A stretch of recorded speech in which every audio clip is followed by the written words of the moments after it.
Okay guys, we have a W203 which we want to replace the expansion valve, and that is pretty much very simple to replace. There is the wind the wiper blades that are around here. You need to remove that.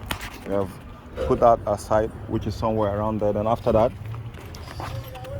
you're gonna be coming close here, and it's being secured by some two set of Allen key that's supposed to bolt in here. This is one of them. You lose it, and this is, I don't think they actually put it here, and this is the brand new one, and this is the old one.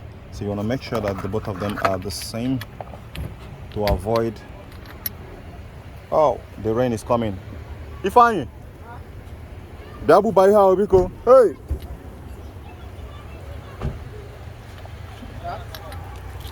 Carry this bag, my helmet.